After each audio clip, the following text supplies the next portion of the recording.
Bagaimana cara membuat hidup kita ini biar lebih ikhlas, itu apa yang harus kita lakukan, Mas? Ya siji, Karena akan sulit ya kita untuk itu kan sulit, Mas.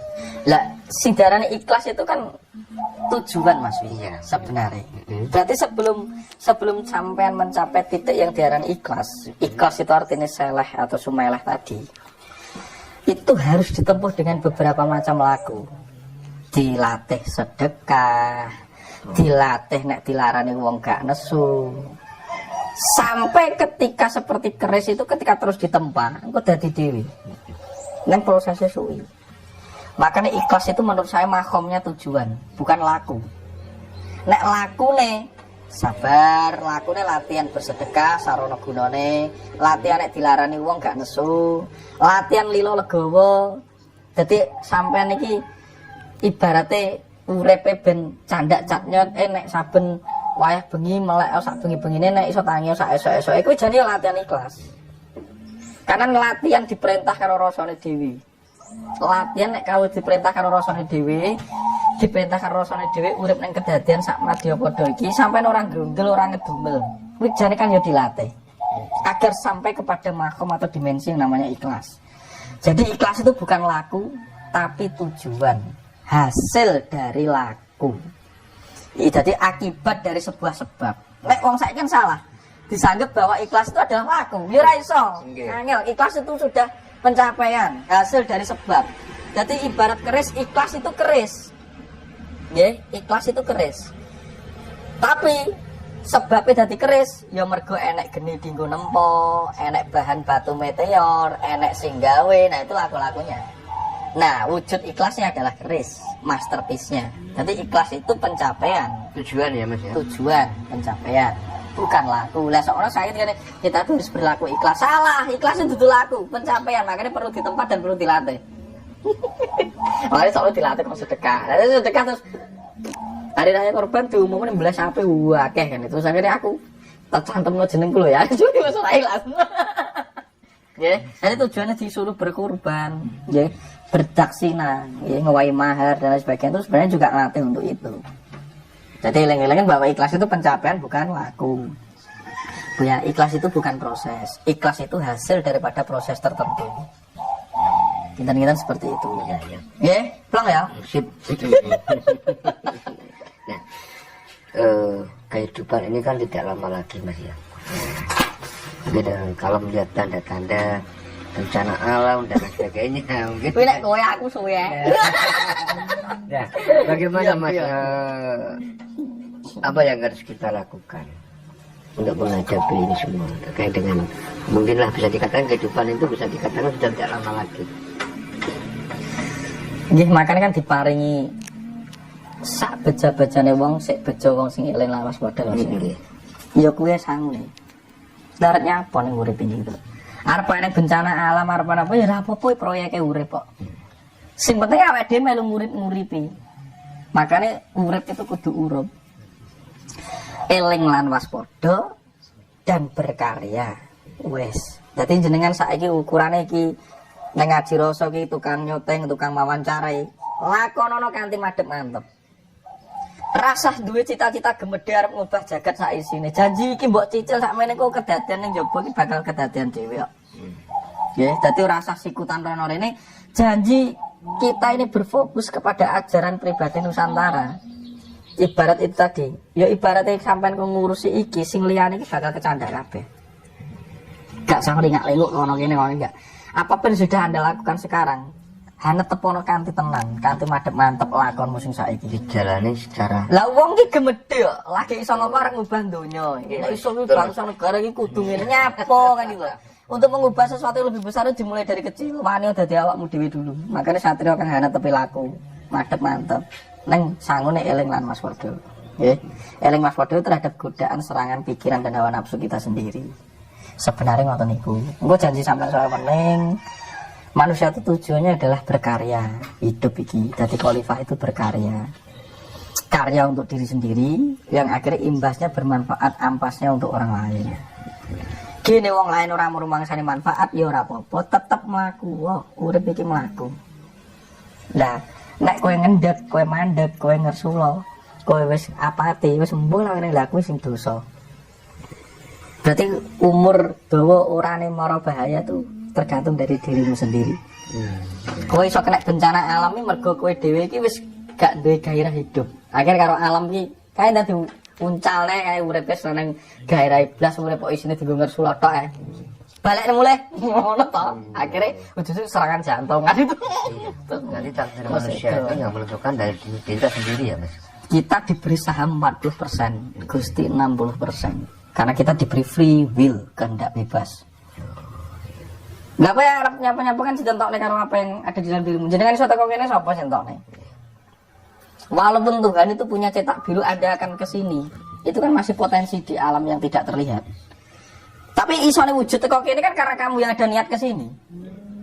Akhirnya sing Gusti ki duwe hak bagian 1% kawulane di 40%. Mergo kawula ki bagian dari Gusti gede, dadi diizinnya sahammu sakmene kan. Perbuatan maksiat itu apakah bagian dari takdir? Sing Perbuatan maksiat kayak kita berbuat maksiat itu apa itu merupakan suatu takdir atau bagaimana? ya makanya takdirnya dicipta dewi, awake dewi. Tapi kalau khodo dan qadar itu tidak bisa. Itu hak pesan dari pencapaian yang sudah kamu alami. Kalau khodo itu hasil prosesmu selama ini dari kehidupan sebelumnya menurut saya. Iya. Pencapaian karma-karmamu. Nah, qadar itu hukum alam. Tapi gak bisa diganggu gugat. Ini memang hukum alam diwenang karo Gusti Dewi. Tapi nek takdir itu sesuai dari kapasitas kesadaranmu. Bagaimana kamu mau mencipta realitas. Makanya takdir itu bisa dirubah. Tapi kalau khodo dan qadar tidak bisa dirubah. Makanya takdir wong ngarep maksiat dan sebagainya itu ya ora iso kae terus ana omong aku iso ngene iki mergo ngakoni saka sing gawe urip. Lah, kuwi tipis banget. Aku ditakdirnya dadi koyo ngene iki mergo kok sing gawe urip. Lah kuwi tipis banget. Kowe dhewe iki diwehi saham kok ujug-ujug langsung mbok justifikasi wani ngomong nek bahwa nah, akhirnya aku dijadekne apa kuwi alat untuk membenarkan sesuatu no. Gitu loh. Akhirnya aku ngakoni ngene iki mergo perkara Gusti. Akhirnya kuwi tipis, itu enggak bisa. Akhirnya kamu membenarkan tindakan yang seharusnya tidak dilakukan, akhirnya mbok lakoni mergo kowe ngomong nek iki takdire Gusti, padahal kowe dhewe sing duweni anu padahal kowe diparingi saham 40%. Ya. Kadang ada orang hidup itu Mas di ujung dari kecil ya kan sampai tua itu selalu hidupnya itu susah, banyak problem dan lain sebagainya. Apakah itu merupakan bagian dari takdir atau apa? Siji karma. Ya, siji karma. Dia harus datang urip kan urusannya mau utang silih Mas. Utang silih gitu. Utang piutang. Saiki nek jenengan melihat bahwa aku tuh berangkat. Iya ya. Nek urip koyo ngene enak wong sing ning pinggir dalan uripe swara tenanan gitu. Ada wong sing kerja mati-matian tapi ya enak wong sugih sing uripe foya-foya tapi kok menak terus. Bojone akeh, simpenane akeh. Iki piye sebenarnya iki nek didelok. Mosok Gusti iki koyo ngono kuwi. Aku berangkat dari situ. Akhirnya mulai tak golek, ternyata ini jadi unduhannya pakertine dewi-dewi gitu Mas.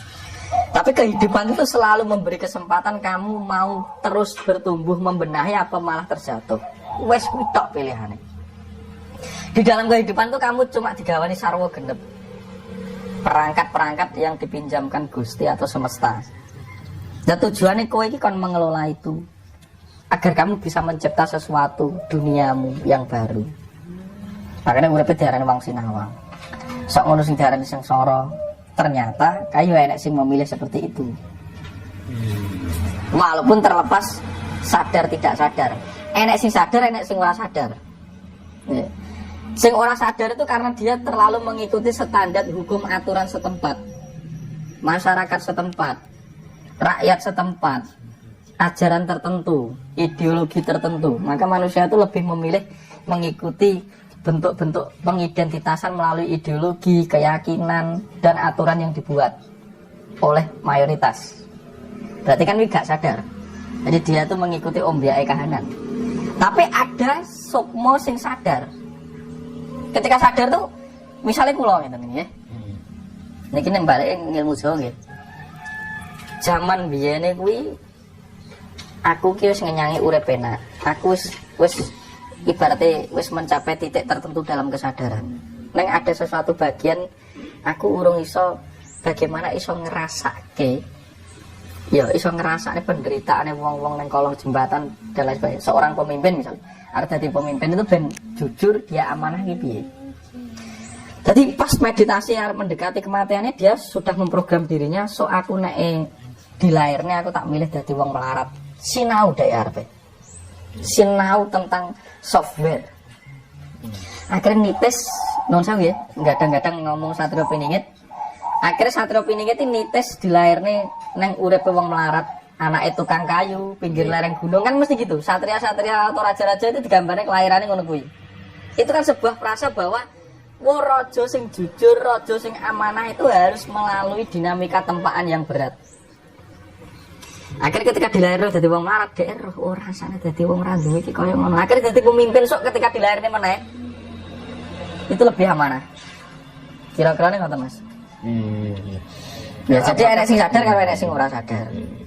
Kuwi nek menurut Jawa. Misalnya aku iki yo iso uga jelasne kaya ngene iki mergo aku wis pernah ngalami dinamika yang pernah dialami orang, iso uga gitu. Zaman dulu nih. Jenengan saiki iso duwe krentek seneng belajar kejawen iki mbiyen wis pernah nempuh itu. Nek ora gak mungkin. Ora enek bibite ya, ora enek datane kok. Kadang ana kok piye jenenge ora seneng ya ora seneng. Gitu. Nah, apakah karma itu dari diri kita sendiri atau dari orang tua, Mas? Iya maksudnya gitu. Ya, karma kan ada hukum karma kan. Nah, itu kan ada karma itu udah kadang yang mengatakan ini karma dari orang tua, ya kan? Iya. Nah, orang itu hidupnya susah. Memang beneran dulu orang tuanya tuh begini, makanya sekarang anaknya susah gitu. Kan banyak yang persepsi seperti itu. Nah, Mas, betul. Sendiri, karma aku itu sendiri menyetujui pemahaman yang itu. Karena kan ada wong ngomong lho, kok penake itu lho, sing ngenyangi ora penak ki wong tuane. Maksudnya sing ngenyangi menak ki wong tuane. Wong tuane misalnya dadi pejabat, terus korupsi, terus ngapusi wong kan gitu loh. Kok sampai teko anak putune sing nglakoni sengsorane wong tuane. Iya. Nek menurut saya lihat anak karo putu itu kan mambu getih, itu terah. Kenapa dia ikut sengsara? Dan saya kira getih sing mengalir kepada anak cucu itu sik kegawan rekaman reget. Otomatis sukmo sing manjing ning jero getih anak putu ini melu sengsara mergo getih reget. Mergo masih ada terah dan darah. Lah memori ini kan ya tetap ngalir ning kono kuwi. Makanya ada RNA DNA. Itu nek menurut saya. Tetap anak putu bertanggung jawab. Makanya aja sembrono.